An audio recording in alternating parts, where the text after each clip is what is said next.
A graça e a paz a todos. Quero convidá-los mais uma vez a meditarmos na Sagrada Escritura nesse momento. E para isso eu queria lhes convidar a abrir suas Bíblias na primeira epístola de João, no capítulo 2, para que possamos fazer a leitura dos versos 22 a 24. 1 João, capítulo 2, vamos fazer a leitura dos versos 22 a 24 nesse momento, que dizem assim: Quem é o mentiroso, senão aquele que nega que Jesus é o Cristo? Este é o anticristo, o que nega o Pai e o Filho. Todo aquele que nega o Filho, esse não tem o Pai. E aquele que confessa o Filho, tem igualmente o Pai. Permaneça em vocês o que vocês ouviram desde o princípio. Se o que ouviram desde o princípio permanecer em vocês, também vocês permanecerão no Filho e no Pai. Oremos nesse momento. Santo Deus, nós exaltamos ao Senhor, te bendizemos por tudo que tens feito em nosso favor. Clamamos que a tua graça mais uma vez se manifeste, nos abençoando, nos instruindo e nos ensinando a ouvir e aprender do Senhor através da tua palavra, através da exposição da tua palavra. Seja comigo, tenha misericórdia de minha vida, usando-me como instrumento para anunciar a tua verdade, e de igual forma seja com aqueles que nos ouvem e nos assistem nesse momento. Que a tua graça os alcance e sejam eles instruídos no Senhor, para o louvor da glória do teu nome. Amém. Meus queridos, como nós já vimos anteriormente, o apóstolo João, ele escreveu essa primeira epístola com um objetivo claro, o objetivo de auxiliar os crentes a adquirir uma segurança bíblica com respeito ao seu relacionamento com Deus por meio de Cristo e o seu estado eterno. E como eu já comentei anteriormente, João também ele tinha um segundo propósito com a sua epístola, que era de proteger a igreja contra o ataque de falsos mestres que haviam se entranhado em meio às congregações, estavam trazendo dúvidas e dissensões, buscando, através de uma falsa pregação, atacar fundamentos centrais da fé cristã. Dentre essas, nós tínhamos a heresia do gnosticismo. Os gnósticos, como eu já falei anteriormente, eles afirmavam o seguinte: para os gnósticos, o espírito é bom e a matéria é má, criando assim uma espécie de dualismo. E esse dualismo antibíblico, ele resultou em diversos erros fatais que buscavam atacar o âmago da fé cristã. E interessante observar que até os dias atuais, a igreja verdadeira, ela tem sido alvo de ataques semelhantes a esse. João, ele estava ali escrevendo carta às igrejas da Ásia Menor, com o objetivo de combater alguns erros. Dentre eles, o principal era daqueles que negavam que Jesus fosse o Cristo. Porque para eles, ou Jesus não tinha vindo em carne, negando assim a humanidade do nosso Senhor, ou o Filho de Deus não era Deus, mas apenas um homem comum, negando assim a divindade do nosso Senhor. Para que melhor possamos entender o peso dessas alegações, eu gostaria de apresentar aos irmãos nesse momento duas heresias que estavam presentes no período em que João escreveu essa epístola. A primeira heresia, ela é chamada de docetismo. Essa heresia, ela tem o seu nome derivado do verbo grego dokel, que significa parecer ou ter a aparência de. Para os docetas, que eram aqueles que defendiam esta heresia e que alguns deles estavam dentro da igreja, eles afirmavam que Cristo nunca teve corpo material, nunca teve corpo humano. Para eles, na melhor das hipóteses, aquilo que havia se visto em Cristo parecia ou tinha aparência de corpo, mas Jesus nunca teve um corpo.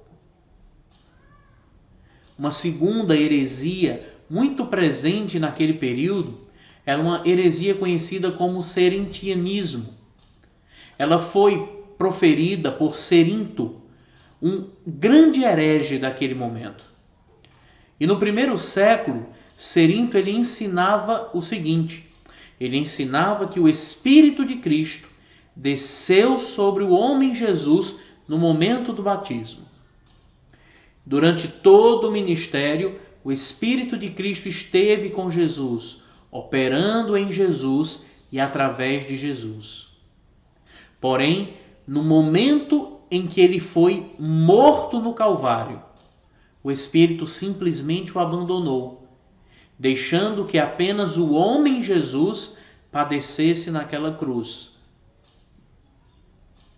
Essas heresias, meus queridos, elas acabam, elas ferem de forma quase que irrecuperável toda a nossa fé cristã. Elas afirmam de uma maneira bem simples que Cristo ou ele nunca foi homem, ou que Jesus nunca foi o Filho de Deus. Para os gnósticos, meus irmãos, Jesus e Cristo eram pessoas diferentes.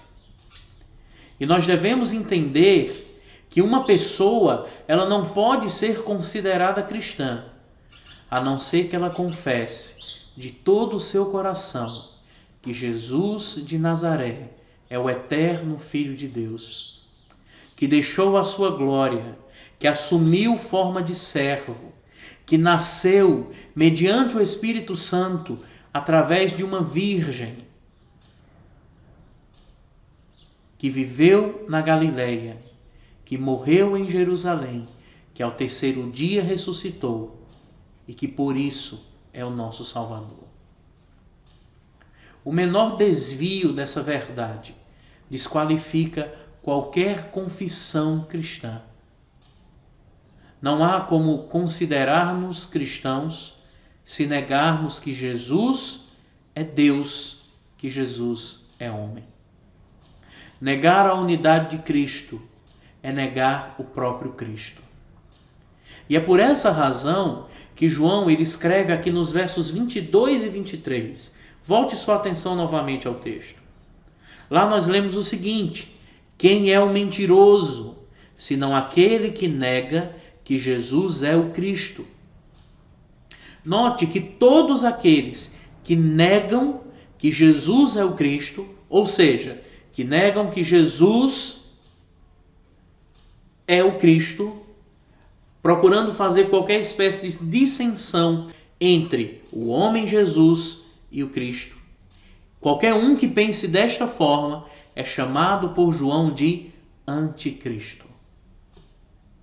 E ele não nega apenas a unidade de Cristo, mas ele nega o Pai e o Filho. Continuando o texto: todo aquele que nega o Filho, esse não tem o Pai. Porém, aquele que confessa o Filho tem igualmente o Pai. Em outras palavras, o que o apóstolo João está querendo dizer aqui é o seguinte: todo aquele que é incapaz de reconhecer a unidade da pessoa de Cristo se faz mentiroso.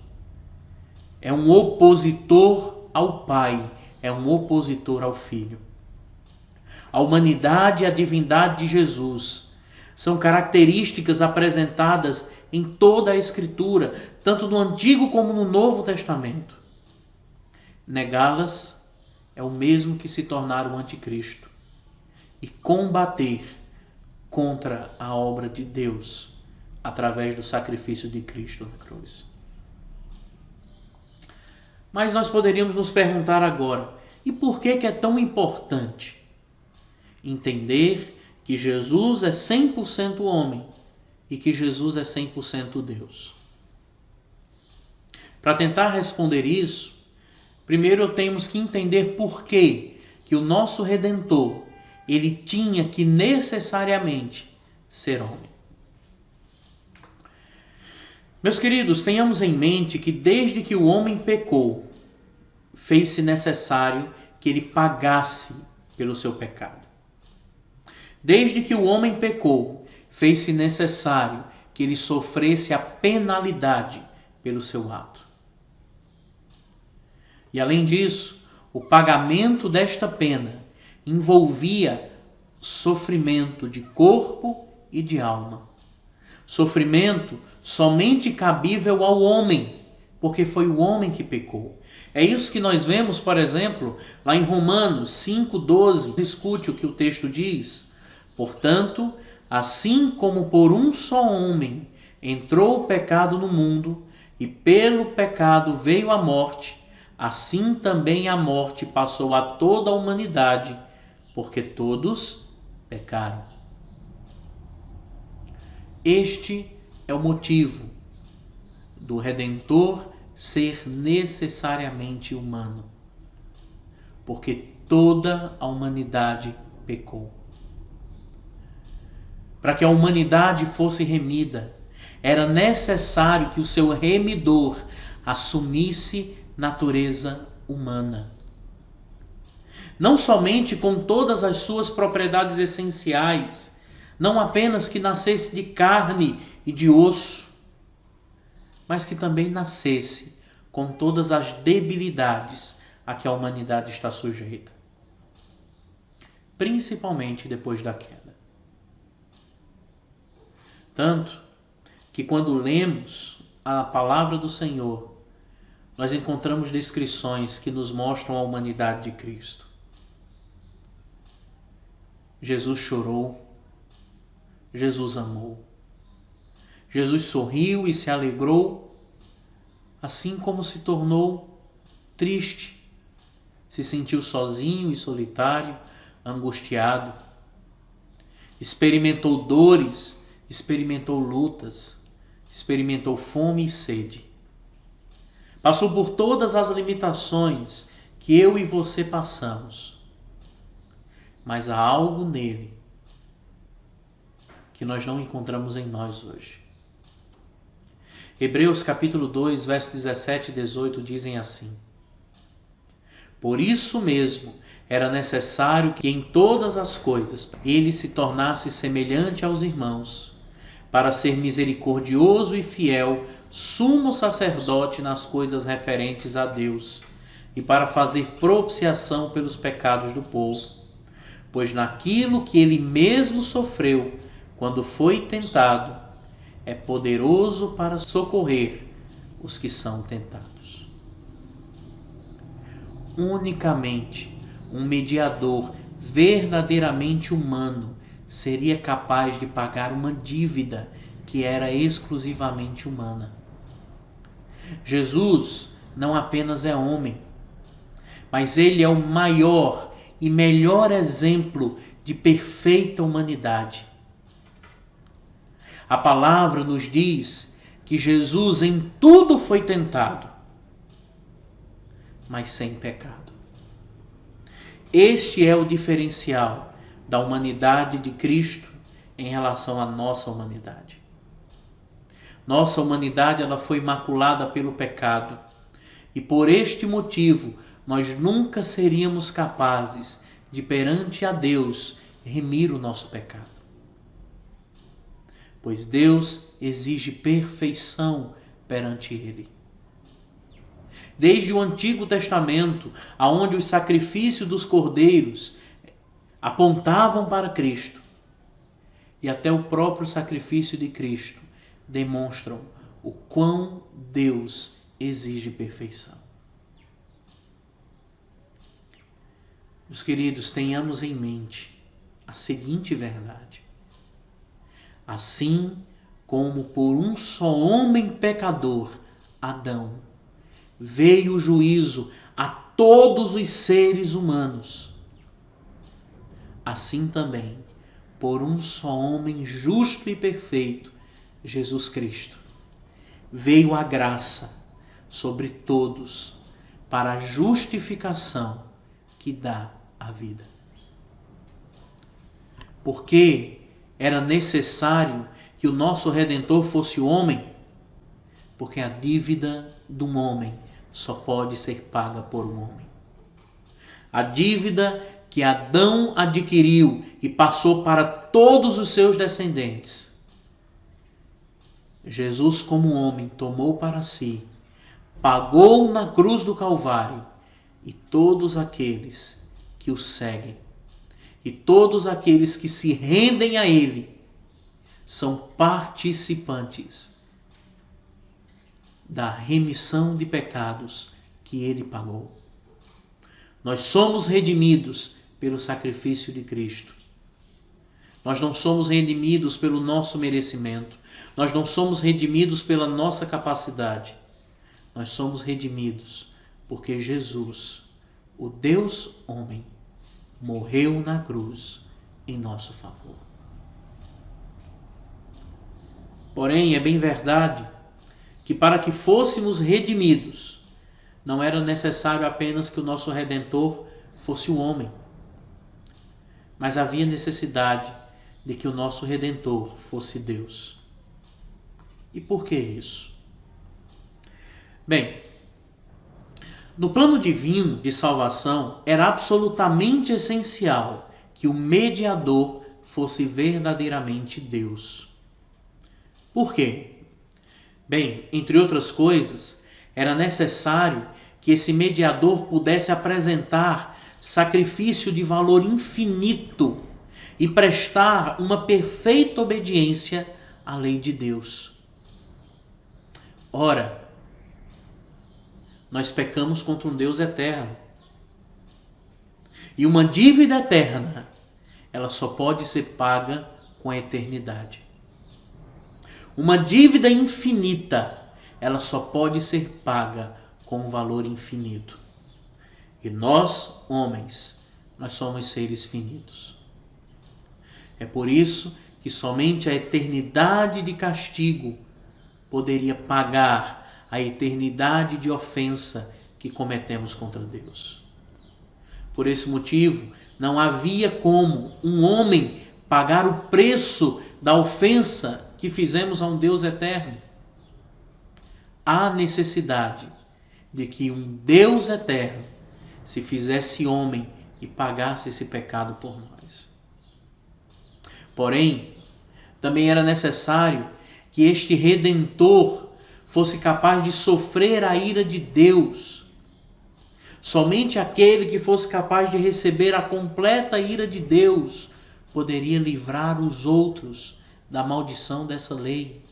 E que homem seria capaz de suportar isso? Que homem seria capaz de suportar sobre o seu corpo toda a ira de Deus?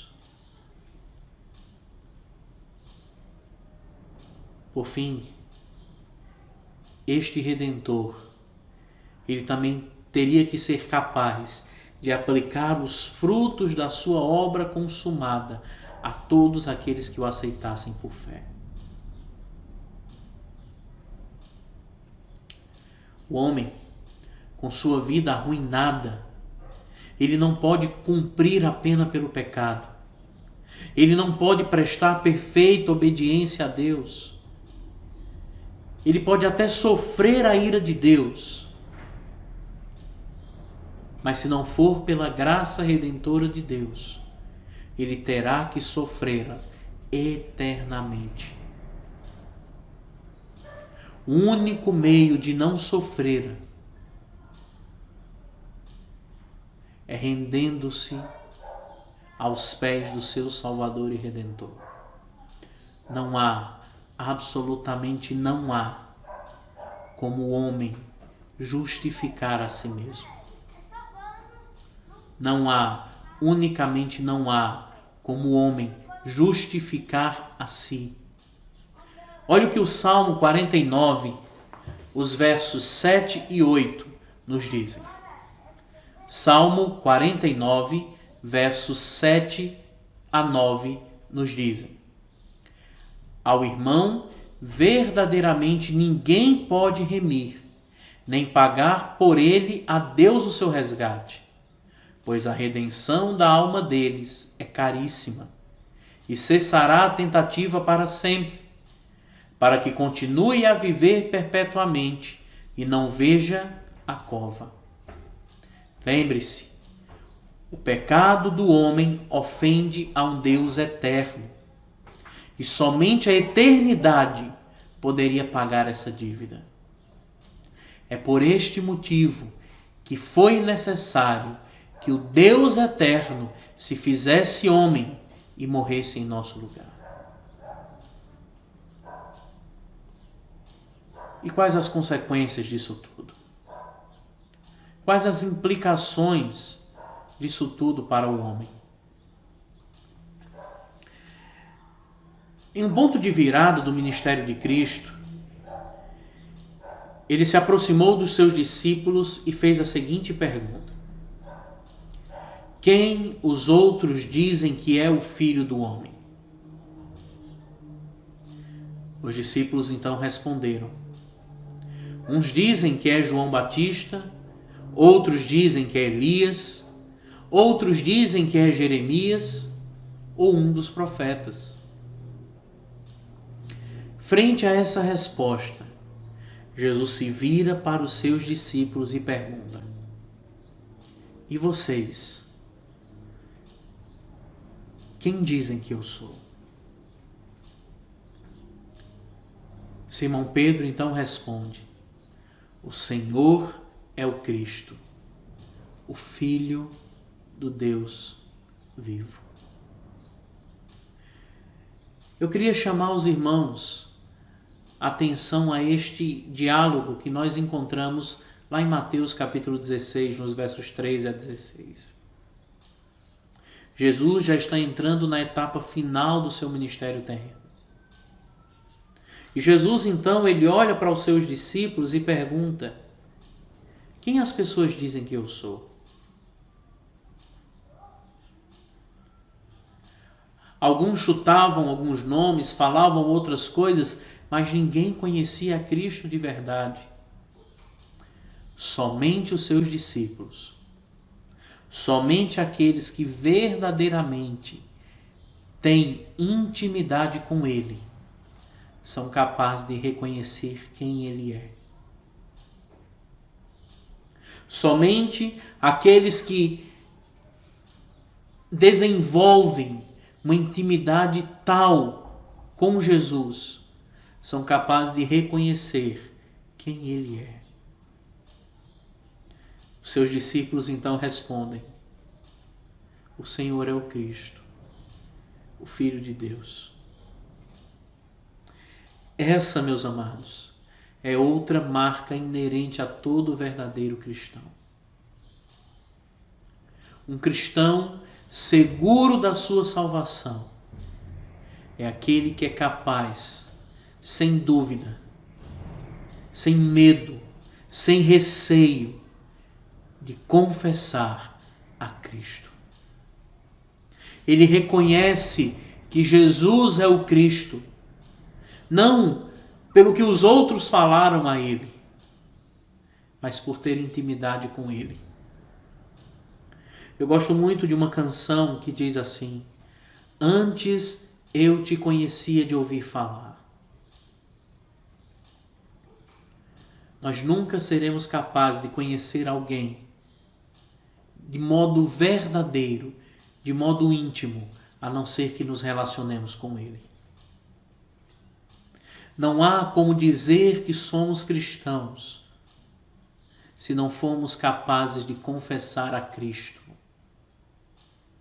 E confessar a Cristo é reconhecer que ele era 100% homem, é reconhecer que ele era 100% Deus. Confessar a Cristo não significa apenas entender que ele é Deus, como se fosse um conceito prático, e aceitar isso como uma verdade e guardá-la junto de outras tantas verdades. Confessar a Cristo também não é aceitar quem ele é, buscando barganhar com ele, trocar com ele a minha vida em troca das suas bênçãos.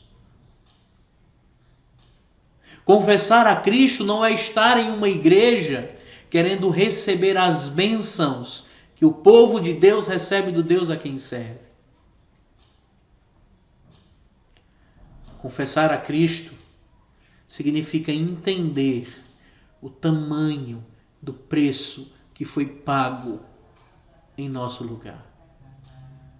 Filipenses 2, dos versos 6 a 11, diz assim: que ele, subsistindo em forma de Deus, não teve por usurpação em ser igual a Deus, antes a si mesmo se esvaziou, assumindo forma de servo, tornando-se semelhante a homens e reconhecido em figura humana.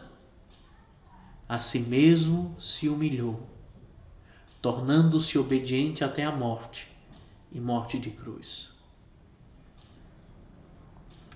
Aqui nós encontramos a declaração do tamanho do sacrifício do Santo Filho de Deus.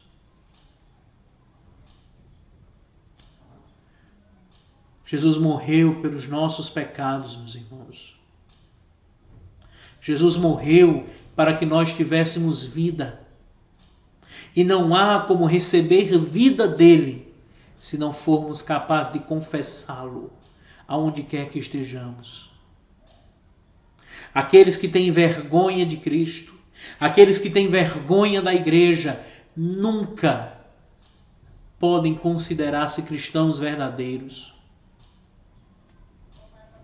Porque não há como confessarmos a Cristo e negarmos que ele foi homem, negar a sua humanidade, negar que ele entende como nós somos.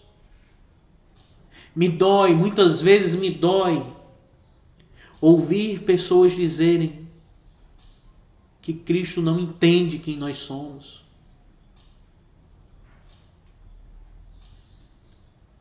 Me entristece e certas vezes me causa ira escutar pessoas dizendo: aquilo só quem faz é Cristo, eu não faço isso. Meus queridos, confessar a Cristo traz algumas implicações sobre a nossa vida. Confessar a Cristo traz algumas implicações sobre a vida daquele que a confessa. E a primeira dessas implicações é que confessar a Cristo significa que nós não podemos mais usar a nossa humanidade como desculpa para vivermos uma vida de pecado. Por quê? Porque Cristo foi homem. Em tudo foi tentado, mas sem pecado. A humanidade de Cristo nos mostra que, como homem, nós somos capazes de lutar contra o pecado. É bem verdade que aqueles que não estão em Cristo ainda são escravos do pecado. Mas como eu bem gosto de falar e de repetir, hoje, aqueles que confessam a Cristo são livres da culpa do pecado, são livres do poder do pecado e na glória eterna serão livres da presença do pecado. Mas hoje, neste momento, o pecado ele não mais exerce senhorio sobre nossas vidas. O senhorio de nossas vidas está na mão de Cristo. E ele nos mostrou isso porque, como homem, ele nunca pecou. A nossa humanidade ela não pode ser desculpa para vivermos pecando contra Deus. E esta lição, ela começa a funcionar para mim e deve ser aplicada para você. Não use a sua humanidade como desculpa para pecar, mas reconheça a humanidade de Cristo e tome-a em suas mãos como estímulo para não pecar mais contra Deus. Em segundo lugar, quando nós confessamos, nós reconhecemos a divindade de Cristo. E dessa forma, nós devemos entender que sempre que negligenciamos seus mandamentos, sempre que negligenciamos suas exigências, estamos negligenciando a vontade de Deus para nossas vidas. Quando ofendemos a Cristo, nós não ofendemos a um homem qualquer. Nós ofendemos ao nosso próprio Deus. Você pode até me ofender. E o que isso vai lhe causar? Nada. Mas quando nós ofendemos a Cristo, nós ofendemos a um Deus eterno. E por fim, tenha em sua mente que quando nós confessamos a Cristo, nós estamos reconhecendo o seu senhorio sobre nossas vidas. Reconhecê-lo como Senhor de nossas vidas significa obedecê-lo em tudo. Significa entender que nós não vivemos mais para nós mesmos, mas vivemos para o louvor da glória do nosso Senhor. E o que nós concluímos com tudo isso? Nós concluímos que o verdadeiro cristão, ele reconhece que Cristo é 100% homem.